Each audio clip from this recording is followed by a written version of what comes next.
Comentario de Segunda de Samuel capítulo 14. Rompiendo la distancia. Sanando relaciones y restaurando familias. Versículo 1. Por Absalón. La preposición hebrea traducida aquí, por, también puede significar, contra. Algunos creen que corresponde traducir, contra, lo que demostraría la hostilidad de David para con su hijo debido al asesinato de Amnón. Sin embargo, ver capítulo 13, 39. El proceder de David hizo que Absalón se separara de su padre, ver Patriarcas y Profetas página 788.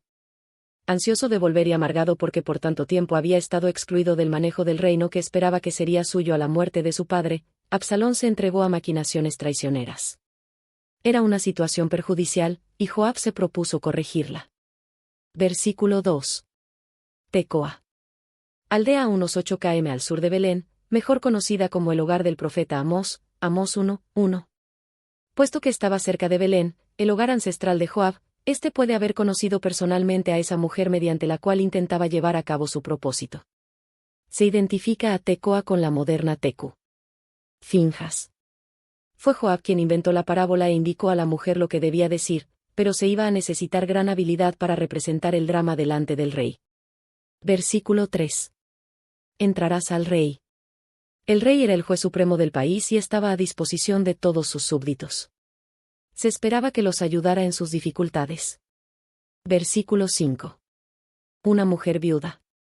El caso era bastante diferente al de David, como para que el relato no despertara sospechas. Había varios factores básicos en la narración destinados a que David tomara una determinada decisión, y el énfasis debía recaer sobre ellos. Versículo 6. 2 hijos. Correspondían con Amnón y Absalón. Versículo 7. Contra tu sierva. Aquí la parábola difería a propósito de la realidad de los hechos para no dar lugar a sospechas. En el caso de David, era él quien estaba separado de Absalón y el que rehusaba darle permiso para que volviera. David creía que debido a la culpa de Absalón al derramar la sangre de su hermano, no podía concederle permiso para que regresara.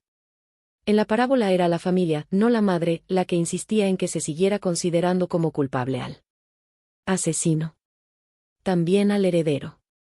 Quizá hubiera aquí una velada alusión a Absalón como heredero del trono de David. Versículo 8. Daré órdenes. La mujer había triunfado, y David prometió protección para el hijo de ella. Versículo 9. La maldad sea sobre mí. Legalmente el asesino era culpable, pero debido a las circunstancias David le concedía un indulto. La mujer había logrado su propósito pero deseaba prolongar el diálogo como para que David se comprometiera más. Para lograr esto, pidió que si había alguna maldad, ésta recayera sobre ella y no sobre David y su trono. Así hábilmente logró colocar a David en una situación en que él mismo tendría que asumir la responsabilidad. Hasta ese momento solo la había despachado con una promesa, sin que él quedara comprometido específicamente. Versículo 10. Al que hablare contra ti. Las hábiles palabras de la mujer habían arrancado de David la promesa de que desempeñaría el papel de protector de ella. Sin darse cuenta, se estaba colocando en una situación de la que le sería difícil retirarse. Versículo 11. Te ruego, oh rey, que te acuerdes. Hasta ese momento la mujer había logrado un éxito completo, pero quería ir más lejos todavía. Por encima de todo lo demás, David tenía en cuenta a Dios, y ella no iba a cejar hasta que se hubiera comprometido delante de Dios. Vive Jehová. Con un solemne juramento David prometió proteger la vida del hijo de la mujer. De tal manera se había comprometido, que no podría echarse atrás. Versículo 12. La mujer dijo. Hasta allí la mujer había tratado de un caso hipotético que parecía incumbirle a ella y a su hijo. Habiendo inducido hábilmente a David a que pronunciara un veredicto en este caso, después aplicó el asunto a Absalón. Sus primeras palabras fueron cautas y todavía algo oscuras, pero estaba comenzando a presentar claramente ante David el asunto de la forma en que trataba a Absalón. Versículo 13. ¿Por qué? Puesto que David se había comportado así en este caso, ¿qué razón tenía para proceder de una manera diferente en otro? Si había procedido correctamente al conceder un indulto al hijo de ella, que era digno de muerte, ¿qué podía impedir que concediera un indulto a Absalón que era culpable de asesinato? Contra el pueblo. Contra Absalón y todo Israel con él. Absalón era el heredero forzoso, por lo tanto, pertenecía al pueblo y el pueblo a él. Un delito contra él era un delito contra todo Israel. Al rehusar permitir que el heredero del trono volviera a su país, David privaba al pueblo de su derecho de tener consigo a su futuro rey. La falta contra Absalón era una falta contra la nación a la cual él debía gobernar. La mujer todavía solo insinuaba lo que quería decir, pero sus palabras fueron lo bastante claras como para que David no pudiera eludir por más tiempo su significado. Se hace culpable él mismo. La mujer ahora habló con claridad. David acababa de demostrar que había procedido mal en su trato con Absalón por el fallo que había dado en el caso del hijo de ella. Había estado de acuerdo en que no era correcto que fuera privada de su heredero, pero él estaba privando a Israel de su heredero. Al pronunciarse a favor del hijo de la mujer, se condenó a sí mismo por su trato con Absalón. El rey no hace volver. Estas palabras muestran con claridad que David era responsable por el destierro permanente de Absalón. Todo lo que se necesitaba para que volviera era que David le extendiera una invitación. El pueblo lo quería, Absalón anhelaba regresar y aún la familia real le daría la bienvenida. Pero David se interponía. Eso se interpretaba como una injusticia no solo contra Absalón, sino contra toda la nación. Desterrado. Del hebreo nadag, impeler, arrojar. La raíz de la palabra aparece en Deuteronomio 30, 3 al 5, Jeremías 40, 12, Miqueas 4, 6 y Sofonías 3, 19, donde se aplica al pueblo de Dios obligado a ir a una tierra pagana. Versículo 14. De cierto morimos. La muerte sobreviene a todos. El tratar con dureza a Absalón no podría hacer regresar a Amnón de los muertos. Su sangre había sido derramada en tierra y no podía ser recogida otra vez. Entonces, ¿por qué no olvidar el pasado y hacer que Absalón volviera a su hogar, a los suyos, y recuperara su derecho al trono? Ni Dios quita la vida. Dios es bondadoso, amante y perdonador. Cuando alguien peca y después se arrepiente de verdad, el Señor perdona sus pecados y le concede nuevamente la gracia divina. Estas palabras son una adecuada descripción del amor de Dios para con el pecador, y muestran que el pueblo de Israel conocía bastante bien el plan de salvación. David mismo había pecado gravemente y había necesitado misericordia. Tan solo debido a la gran bondad del cielo estaba vivo y en posesión del trono. Estas palabras de la hábil mujer de Tecoa conmovieron hondamente a David y lo indujeron a ser misericordioso. Versículo 15. Me atemorizó. Hay una ambigüedad seductora y atrayente en estas palabras. ¿Habla la mujer de sí misma y de sus temores por lo que pudieran hacerle sus conciudadanos? ¿O lo que dice se aplica a lo que había dicho de Absalón y al proceder de la nación en conjunto? En un sentido todavía mantiene la apariencia de realidad, pero también habla al corazón del rey en relación a la forma en que éste trataba a Absalón. La ambigüedad parece ser intencional, y eso es lo que da a sus palabras un efecto tan eficaz y conmovedor. Huida de Absalón y usurpación del reino. 663 estaba delante del rey como representante del pueblo. Su voz era la voz de la nación.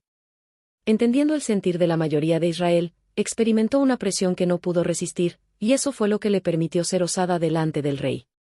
Con seguridad David no mostraría una consideración mayor a su pedido de mujer humilde que la que le mostraría como vocera de los anhelos y deseos de todo el pueblo. Versículo 16. El rey oirá. El rey ya había oído su pedido y había accedido en lo que le incumbía a ella y a su hijo. Pero el rey también oiría su pedido respecto al caso para el cual se había presentado específicamente. Hablaba ahora indirectamente a favor de Absalón y recurría a David para que le permitiera volver. En realidad, le decía a David que ese pedido ya había sido escuchado y que su solicitud ya había hallado respuesta. El rey oiría, de eso tenía seguridad absoluta. ¿Quién podría haberse negado ante tal petición? Versículo 17. De consuelo. Literalmente, para descanso. Es decir, la respuesta haría que los litigantes quedaran en paz. Un ángel de Dios. O mensajero de Dios. La palabra hebrea traducida aquí, ángel, malak, aparece 213 veces en el Antiguo Testamento. En la Biblia Reina Valera se la ha traducido como ángel más de 110 veces, como mensajero más de 95 veces, y unas pocas veces como embajador, ver versículo 20, capítulo 19, 27, primera de Samuel 29, 9. Sea contigo. Las palabras finales de la exhortación de la mujer son casi una bendición. Al hacer lo correcto, David contaría con la presencia y bendición de Dios. Ella le habló como si lo hubiera hecho en el nombre de Dios, y le aseguró que al responder a esa invitación a lo recto y razonable tendría a Dios consigo. Versículo 19. La mano de Joab. David no tuvo dificultad en desenmascarar a la mujer y en comprender el origen de su estratagema. Joab estaba cerca de David y quizá le había expresado previamente sus convicciones, pero hasta ese momento sin resultados. Conociendo su persistencia y habilidad, David inmediatamente intuyó que Joab debía haber preparado la visita de la mujer. Versículo 21.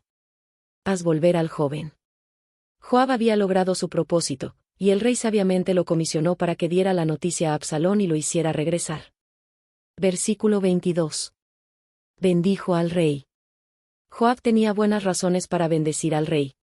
Si la decisión de David hubiese sido desfavorable, Joab habría sido el responsable de la situación. Versículo 24. No vea mi rostro. El asesinato de Amnón no había sido olvidado todavía, y por el bien de la nación y de Absalón mismo David creyó necesario demostrar su repudio por el crimen que se había cometido. No vio el rostro del rey. Al estar entre los suyos, pero al no permitírsela ver el rostro de su padre ni aparecer con sus hermanos en la corte, Absalón comenzó a sentirse deprimido. Creía que se lo estaba tratando con injusticia, y el pueblo llegó a simpatizar con él. Ante los ojos de la nación era un héroe que debía ser alabado por un acto de rectitud y justicia, y que no debía ser tratado como un criminal que había de ser rehuido por una mala acción. Versículo 25. Su hermosura. La apariencia de Absalón impresionaba mucho. Su porte le ganó la admiración del pueblo y el trato áspero que le daba David inspiró sus simpatías. Versículo 26. 200 siclos. De acuerdo con el peso normal de un siclo, eso sería unos 2 kilogramos. Algo extraordinario. Tratándose del peso de los cabellos. Tal vez el peso del siclo real fuera diferente al del siclo común. Versículo 27. 3 hijos. Probablemente murieron precozmente. Ver capítulo 18. Tamar. Se le puso el nombre de la hermana de Absalón y era hermosa como ella. Capítulo 13. 1. Probablemente fue la que se casó con Uriel de Gabaa y tuvo una hija, Maaca, o Micaías. Esta fue esposa de Roboam y madre de Abías, tanto se la llama Maaca, hija de Absalón, seguramente la nieta, ver primera de Samuel 14, 50, como Micaías, hija de Uriel de Gabaa, ver segunda de Crónicas 13, 2, segunda de Crónicas 11, 20 al 22, primera de Reyes 15, 2. Versículo 28. No vio el rostro del rey. Naturalmente, esto amargó a Absalón y lo volvió hosco. Pensaba que se lo trataba con injusticia. En su foro interno quizá creía que no había cometido ningún mal al hacer morir a Amnón, puesto que solo había hecho justicia. Absalón era egoísta e inescrupuloso, ambicioso e impulsivo. Era admirado por el pueblo y gradualmente ganaba sus simpatías. Difícilmente se puede aceptar que la prudencia aconsejaba que David permitiera que continuara una situación tal. Versículo 29. No quiso venir.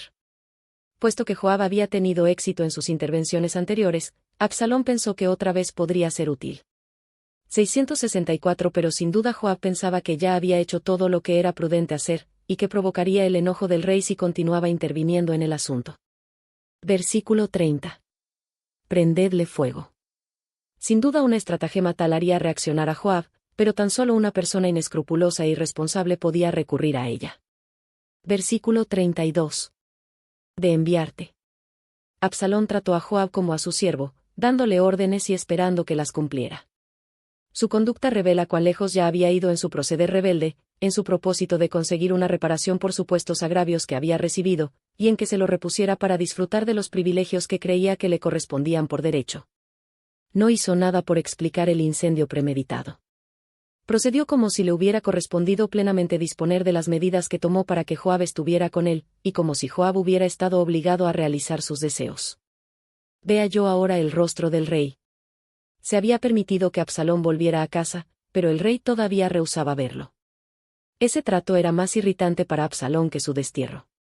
A los ojos del pueblo David era indebidamente severo en su trato con su hijo, y la gente se sentía cada vez más atraída por Absalón.